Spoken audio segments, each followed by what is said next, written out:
All right, it looks like we are live. Hi, everybody. Eureka Cole here, the church attorney.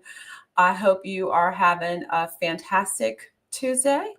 I certainly am. I got my walk in this morning and I actually put on like a little vest. I was surprised that it was 50 some degrees this morning. So we are starting to feel that touch of fall, which I actually love, but I also love summer. But we're in a time of transition and it's September almost, and almost my birthday as well. So I'm going to be sharing a special little treat for you all from me to you. I know that it's my birthday, but I want to share a gift with you. So we're going to talk about that a bit. And we are focusing on the Church Law and Leadership Summit, giving you a little bit of a preview and again, a special bonus that's related to my birthday, which happens to be over the holiday weekend. So I'm excited for that. All right, well, I'm going to jump right in.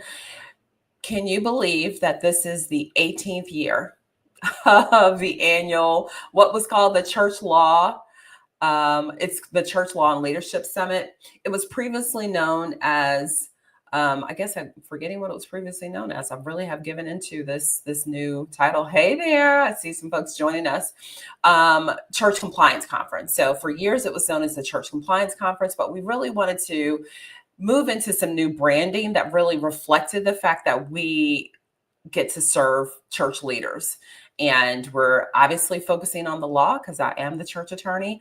But we also have amazing professionals who join us along the way. And I have one of them who's going to be joining me on the stage very shortly. So mark your calendars for the 18th Annual Church Law and Leadership Summit. It's coming up on Thursday, September 18th. We have the mechanism that if for whatever reason you're not available at that day and time, then when you register with the option to get the replay, you'll have access to that, along with an amazing compliance guide that is going to have so much helpful information. I think it's like it's like over 80 pages. It's not quite final, but it's always a hefty, helpful tool that by itself is worth the value of the event. But we have this event because I found that in my over 2 decades of serving churches and faith-based organizations, that there just wasn't a place where we could bring together professionals who specifically serve churches and really kind of have a one-stop shop for churches to get the help that they need, and also very timely insights. So that's really what the conference is about. So this year, again, our theme is for such a time as this, standing firm and serving strong. So let me tell you why this matters. We are living in a time when churches are facing some of the greatest challenges we've seen in decades. You know this as well as I do, right? So we are seeing legal complexities, cultural shifts, leadership transitions, and in the midst of all that, the financial pressures that are unfortunately all too common. So in the midst of it all, God is calling his leaders, I believe, to do exactly what this summit is all about, to stand firm in truth, because truth seems to be a moving reality for some, but we believe that God has a clear truth. So standing firm in truth and serving strong with wisdom and courage. And one of the people that you'll get a chance to hear at the conference is somebody that I've really come to so strongly appreciate her work and her service to the body of Christ.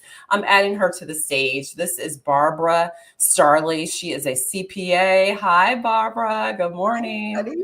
And she's going to be one of our speakers at this year's conference. She's with the Good Steward Church Academy, and she's going to be talking about the 7 pillars of a good steward church.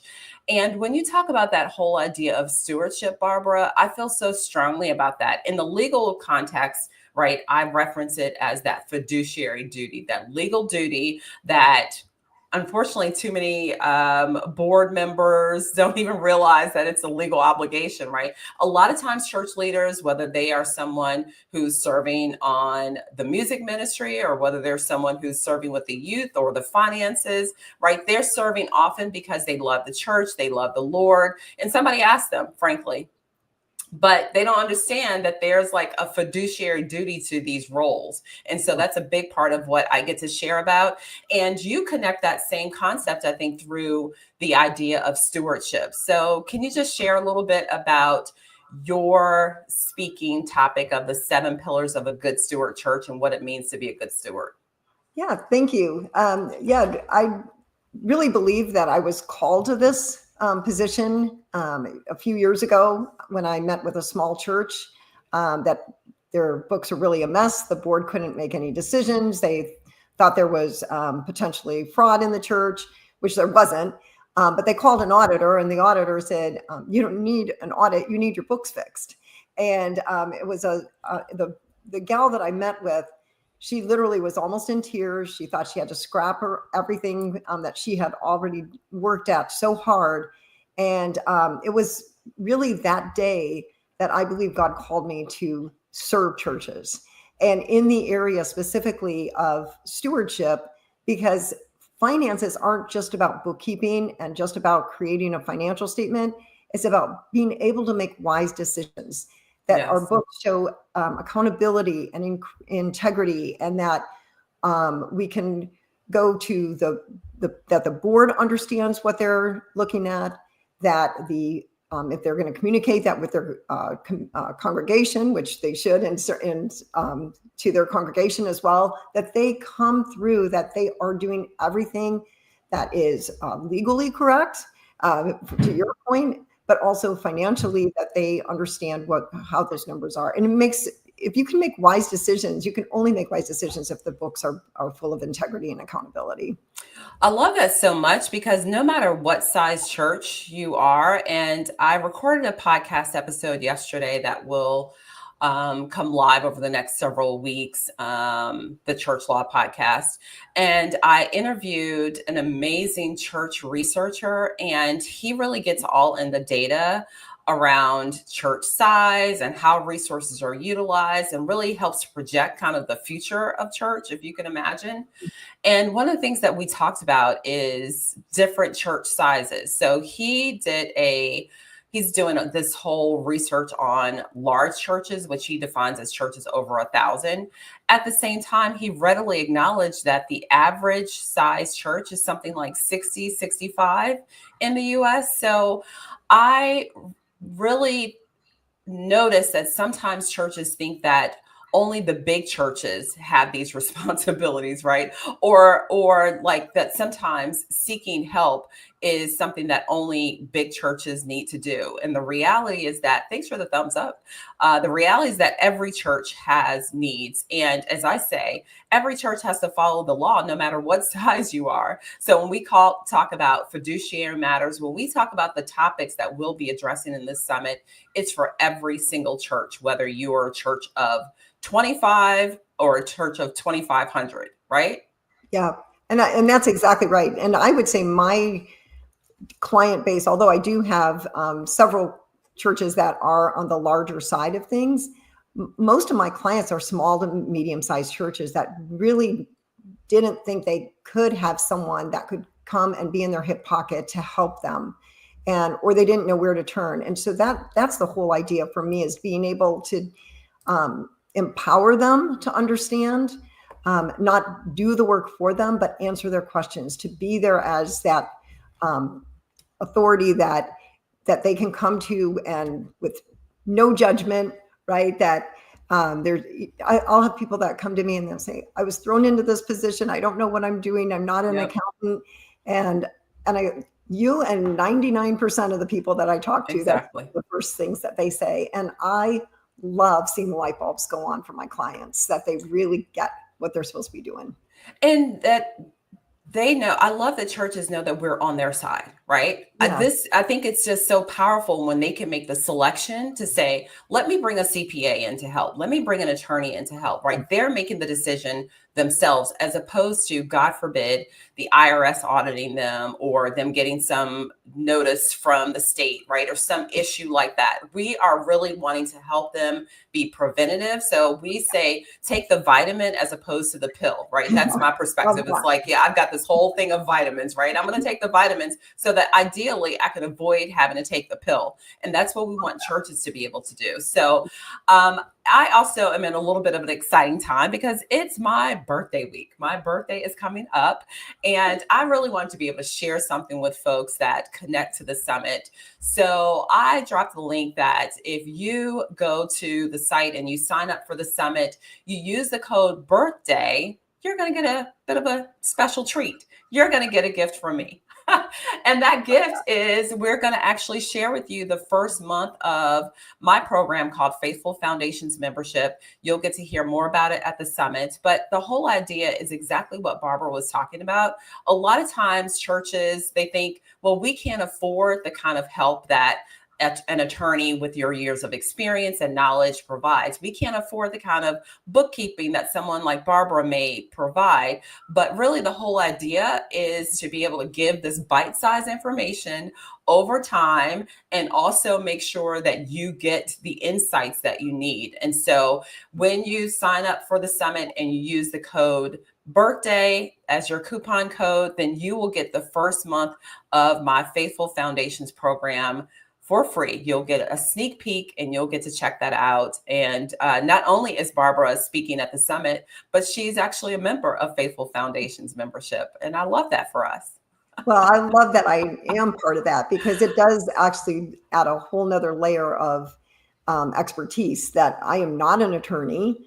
And the Faithful Foundations group is really, really powerful in terms of the information that we get and being able to come together on a regular basis. I love that. And Good Steward Church Academy is similar, right? But Yeah. we come from the stewardship side and the financial side. So I think our paths parallel really well together. Really well. And that's why I'm so glad that you're going to be at the summit. So I see Renee is on and she asked the question, where can we get a record retention schedule? I love that question, Renee. So first of all, record retention, I just want to share with people what that's about.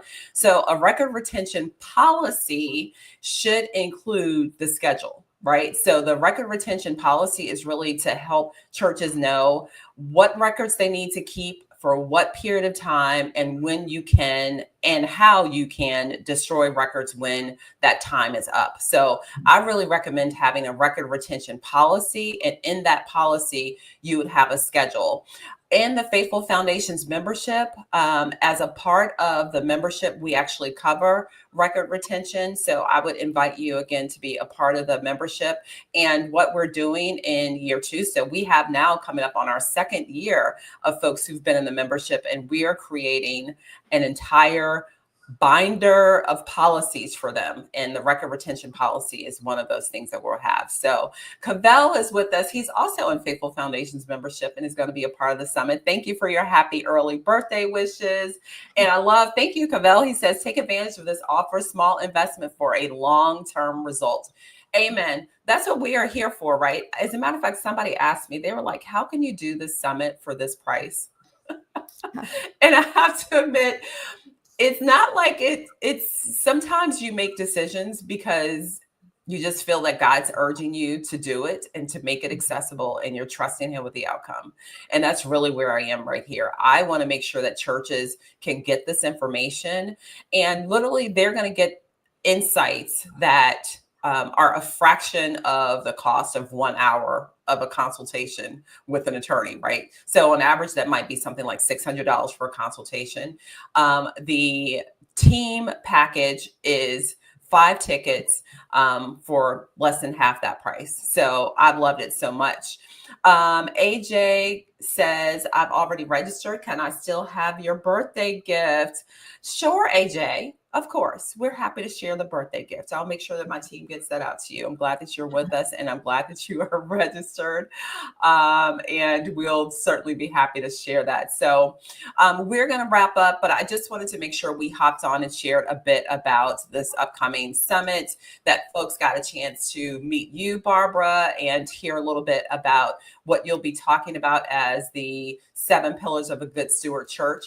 Can you tell us just one of those pillars today, and then we'll release God's good people. So what probably the questions that I get most is it's actually an acrostic of the word steward. So I'll go preview of coming attractions. but E, employees and other workers in the church. And there's just so much around that, right? There's who's eligible for clergy? Are we misclassified? Or do we have people that are being paid as independent contractors that should be employees? So I'm going to talk a little bit about that, but that's just one of the pillars. Yes. And, so that's a big part. Renee asked about the binder. Renee, are you in the Faithful Foundations membership? Your name isn't looking familiar at the moment, but tell me, are you in the Faithful Foundations membership? Because we also have, for the all access folks, they are going to be a part of our monthly call, which we will be having today. So you would. Okay, fantastic, Renee. I'm so glad that you're in there. So it is a part of year 2, and we will start setting that up when year 2 officially begins on October 1. So you should be seeing the information in your portal. And we'll be sharing that as well. So I'm glad that you are with us. Cavell says, looking forward to the summit, a stellar lineup of those who can really help churches and ministries. Amen to that. So let me just mention a little bit more about, in addition to our amazing guest today, Barbara Starley, who's a CPA. She's going to be sharing again. She has a plenary session that's the 7 pillars of a good steward church. And I should mention that this is all going to be online. So no matter where you are literally in the world, and since COVID, we've made this shift pretty much to committing to the event being online. And that was also a part of our rebranding. So we've had folks from every single state and outside the US join us. So no matter where you are in the world, literally, we are set up this way to make sure that we can all be together. We're also going to have some incredible panelists. Michael Martin, who's an attorney as well as a CPA with ECFA, is going to be with us. Dr. Bobby Manning, who so many people love and enjoy, he's going to be with us. Dr. Nicole Massey Martin, an amazing author, teacher, and leader, is going to be with us. Dr. Monique Flemings, who's going to talk a bit more about really the whole idea of managing ourselves well, caring for ourselves as we lead others. So I love that so much. And Elder Derek Fletcher, who I got a chance to be on Gospel Grace with him this Sunday morning for his radio program. So it's going to be a fantastic time. So we're just inviting you all to be there. Again, I've dropped in the comments there the link for the special birthday coupon. If you haven't already registered, I encourage you to run out and get that. The summit isn't just another event to put on the calendar. It's a gathering of pastors, board members, church administrators, and ministry leaders from across the country who are ready to be equipped, to be inspired. I always say it's information with inspiration and strengthened for what lies ahead. We are in a really interesting time. I'm sure that if you're connected to the Spirit, you are feeling it like I'm feeling it. So that's why we're calling this for such a time as this. This is a critical time for the church to stand strong, to really prepare for what's ahead, to get practical strategies to protect your ministry, steward your resources well, and to lead with integrity and confidence. I can't wait to see you there. And Barbara, thanks so much for saying yes to being a part of the program. Thank you for the opportunity. I look forward. All right. Blessings to you. Bye-bye. And Renee, hopefully we'll see you at noon, and you too, Cavell, and you too, maybe Barbara. All right. Bye-bye. Bye.